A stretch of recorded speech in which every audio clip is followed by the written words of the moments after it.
Rifleman. Names reportedly being floated for a role is Florida Senator Marco Rubio, Senate Intel Committee Vice Chair and Senate Foreign Relations Committee. He joins us now. Thank you so much, Senator. Great to see you. So first up, are you up for that job? And is it happening? Have you heard anything?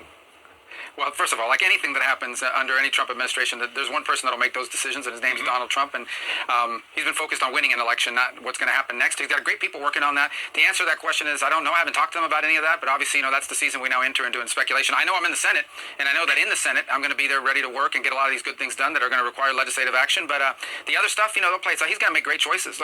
Pick a J.D. Vance. It turned out to be a fantastic pick. He had really good people working with him the first time, and he's got really good people working on it now. And when he focuses in on it, as I imagine he's starting to do, we're going to start getting those decisions, and I'm going to be working with them one way or the other. All right, well, we'll keep on following that as we play the Washington parlor game of who's going to be in the cabinet and who's not.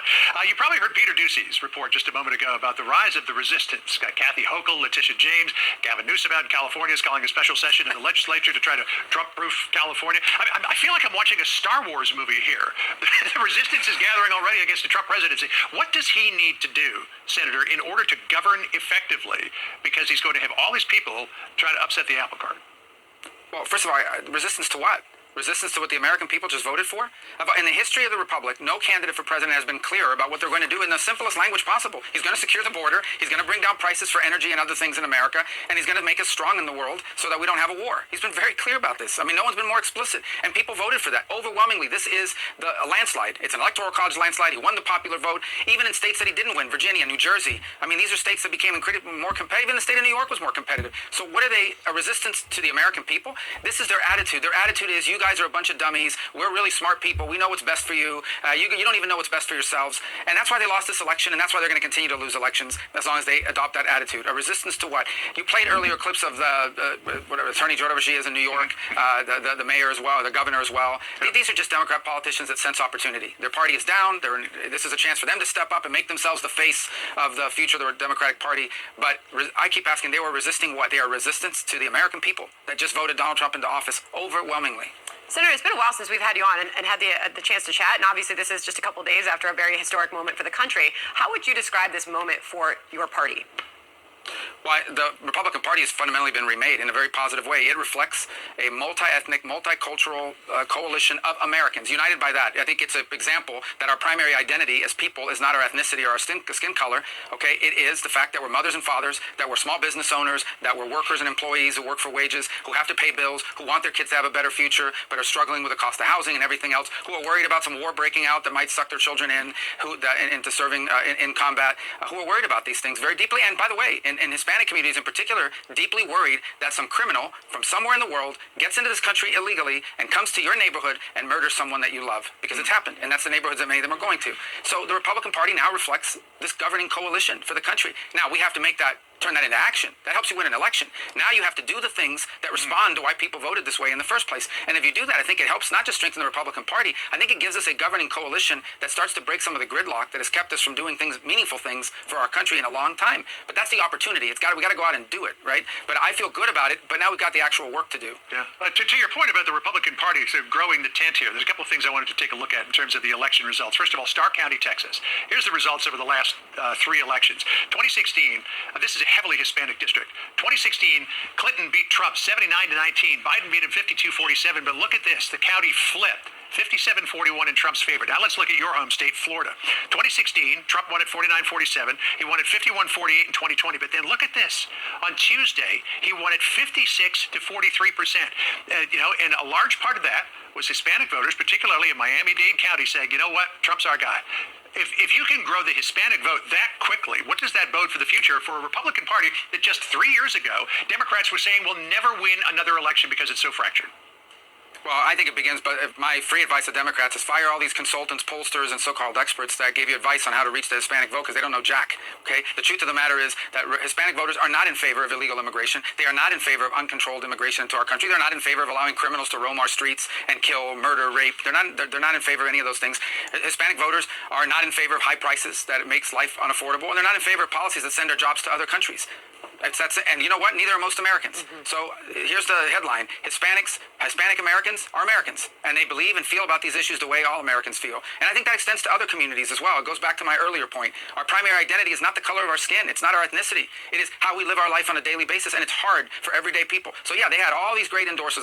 Bad Bunny didn't deliver for Kamala Harris. Okay, Jennifer Lopez didn't deliver for Kamala Harris because the average voter doesn't get. Even in the Hispanic community, they'll listen to the guy's music, but they don't give a damn what he thinks about this because he doesn't have to pay the bills they have to pay. No one's going to murder him. Some illegal migrant across the border murder him, but they're worried about it because they're coming to their communities. Yeah. So I think that's what this is proof of, and you're seeing it play out. You talk about that border region county. Of course, they voted for Trump. Migrants are coming across their neighborhood where they live. They're not in Beverly Hills watching some PBS documentary about this. They're living it every single day. Yeah. Can I just finish off where we started? So your name's floated around for a Secretary of State. If you're asked, you would serve in a Trump administration, Senator? Well, I'm going to work with the Trump administration, whatever capacity they feel is best. I'm not presumptuous to say they're going to pick me. Donald Trump makes that decision, and he makes good decisions about the people that work for him. I've not talked to them about it. But ultimately, I know I have a job right now, and that's in the U.S. Senate. If something else comes about, and that's a decision they make, then obviously, we'll cross that bridge when that moment comes. But we're not there. I think it's still kind of early to think about those things. We were 48 hours removed from this victory. I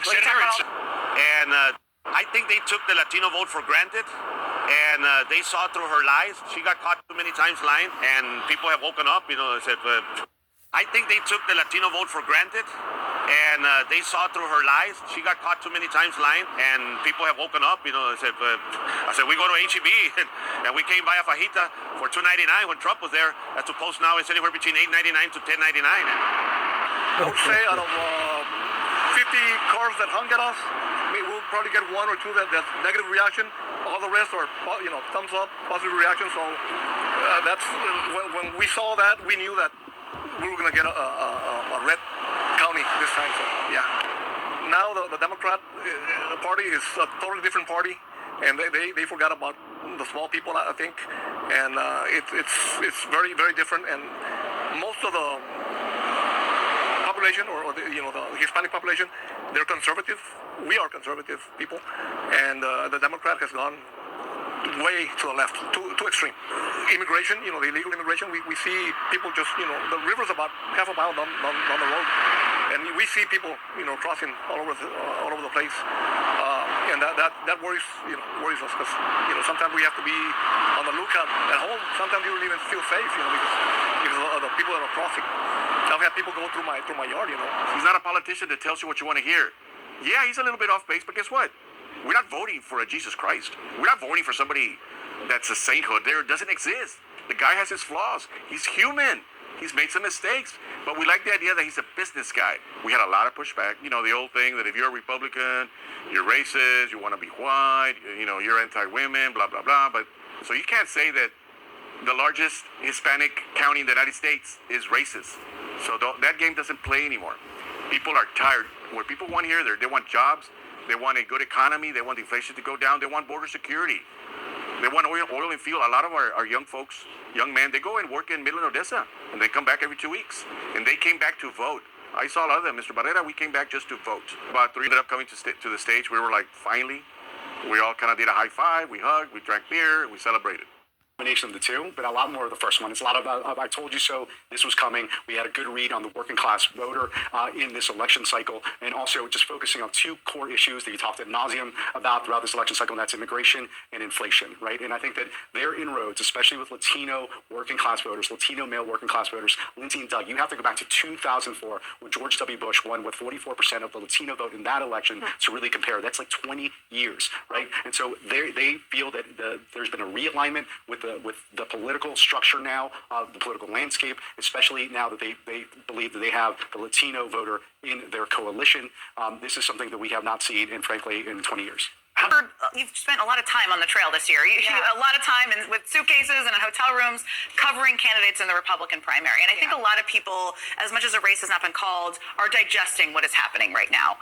What light can you shed on what is happening within the country? What people perhaps have missed about some of these margins that Steve is walking us through? I think to me, yes, the story was written in part in the 2020 Republican primary, or 2024 Republican primary, when voters were given a slate of alternative candidates. They were given senators. They were given and former UN ambassadors, and they said, no, we're good. Thank you so much. We like the guy that we have been with the past 8 years. But I actually think the arc of this story actually starts when I got on the campaign trail in 2015. It hasn't just been this year that I've been logging miles. It's actually been for the last 8 years. And the story in 2015 and 16 was sort of the surprise rise of Trump, the way he remade the Republican Party. You and I were working on various sides of that at different points throughout that primary and general election. 2020 then seemed like the reassessment moment. Does America want to continue this? Does he know how to work the levers of bureaucracy during a massive national event like a pandemic? And then 2024 should have been a re-reckoning, but instead, it's like January 6th wasn't playing in the minds of voters. And I think that there was a real nostalgia factor for Trump. Maybe people were thinking of a pre-pandemic time, but then the fact that he was also deplatformed off of places like Twitter, where he typically sowed his chaos and where people were like, oh yeah, I remember this guy actually has a lot to say at really weird hours of the night. And I don't know that I love that a president or presidential candidate is doing that. Instead, he went quiet. And I think people were able to forget. And to me, the first sign of that was in our NBC News poll back in October, where it showed a retroactive job approval rating for him of 48%. That White House would have been jonesing for those numbers at the time. The fact that they were getting them then, I think to me was an early light bulb of, okay, people are metabolizing his legacy differently now. And that's this. The rise of the Latino far right and what it means for America. The perfect person to talk to on this point. Paula, talk about the family that you were with. They talked about some of their fears. Say a little bit more about that and what they're expecting to happen starting next January. Yeah, Joy, this is when it feels real, right? I spent the night with those families that we just saw, mixed status families, that I have to say at the beginning of the night, we're holding on to some form of hope, believing that this country, maybe for a minute, would reject Donald Trump's vision for America. At the end of the night, though, they understood that this is a country that chose mass deportations, which has become the core of Trumpism, a country that chose to separate families like them. And so I think this is the moment when things start to feel real, Joy. These words, these visions, these things that Donald Trump has said, it's real now, not January 20th, because this is the moment when Renata and Regina, those two young girls that you saw, right now, as we're speaking, her parents are actively thinking about self-deporting to Mexico. Fidel, the young Latino man that you saw, his mom, who's undocumented, is completely overwhelmed with fear. Today, I spoke to immigrant families, a woman called Lupita, who's thinking about who is going to have custody of her child, of her daughter. So I think what's important to stress here is that this isn't just another reality in a place like Arizona. There are over 22 million people in this country that live in mixed status families. We're talking about over 10 million US citizens. And so what is happening is that we have pushed a new chapter in American history that may see a chapter where we will see mass deportations, mass family separations of American people. And we've seen that a spokesperson for Donald Trump says the incoming administration will, in fact, begin the largest mass deportation effort in history. They said it was a promise that Donald Trump made to his constituents, and so they're going to do it. So this is not a theoretical thing at this point. So you have talked to people in Border Patrol who have said to you, oh, it won't be racial profiling, how it's going to be done. Walk us through what that would actually look like if a family like the one that you spoke with was subject to this. Look, I think we don't know many things, but we do know what you just said. They will try. They will try no matter what. And I think what's important to realize, particularly given this idea that over 40% of Latinos voted for someone like him, we have to realize the following. If you're a black and brown person in this country right now, inevitably, we will all be part of the racial profiling that will inevitably ensue if these mass deportations unleash. We don't know who will be sort of deemed American enough in the eyes of Trump's America, right? This is a moment when Trump gets to look at us and decide who is American looking enough. History has already taught us something.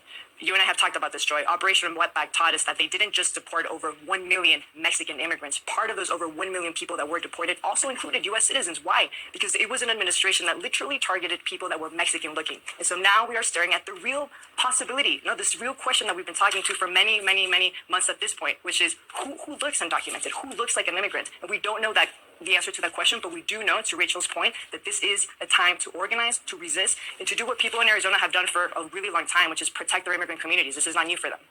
Detail at the impact of the Latino vote for Donald Trump. Now, throughout this race, it appeared that Kamala Harris was ahead with Hispanic voters, but Donald Trump's support among this group increased by more than 10 percentage points compared to 2020. In particular, Trump has won a significant increase in support from male Latino voters, up 18 points on 2020. And Donald Trump also saying that he has an unprecedented mandate with those numbers.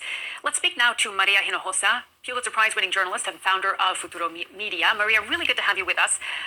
These are extraordinary numbers if you look at the way that the Latino vote has developed. And of course, this is not something entirely new. We've seen this trend over several years. But how do you describe the pattern that we saw in this election?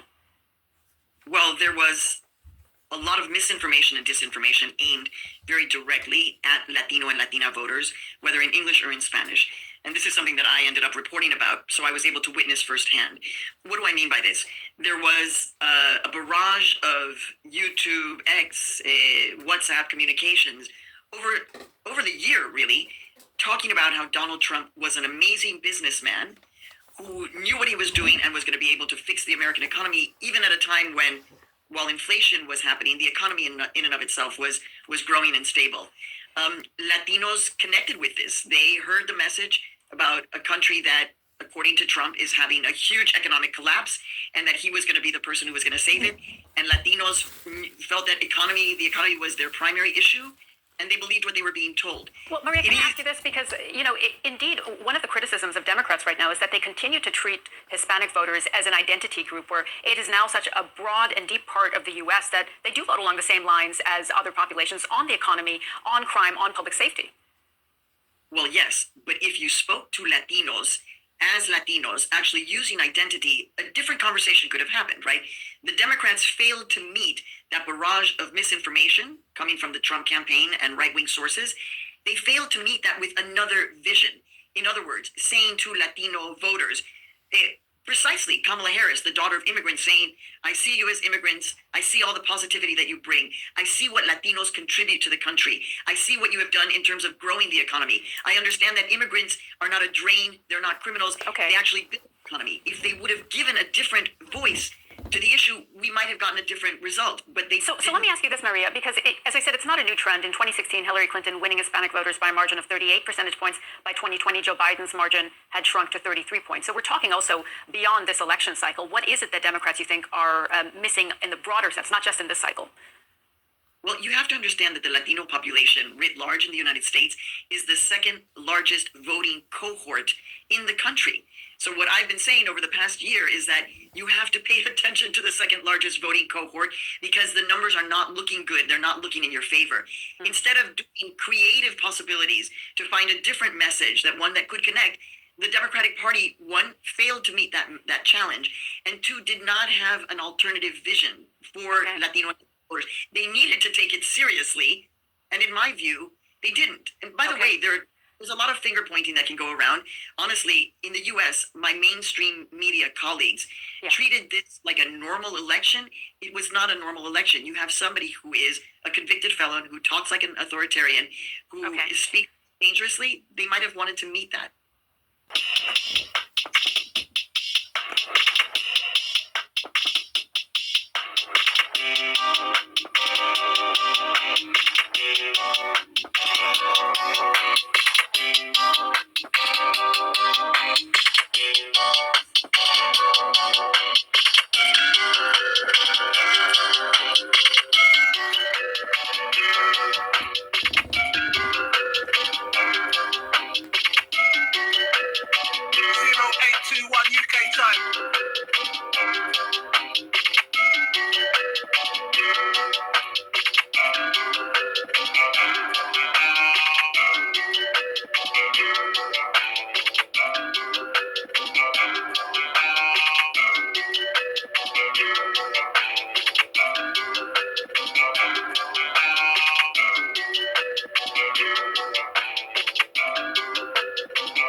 Rifleman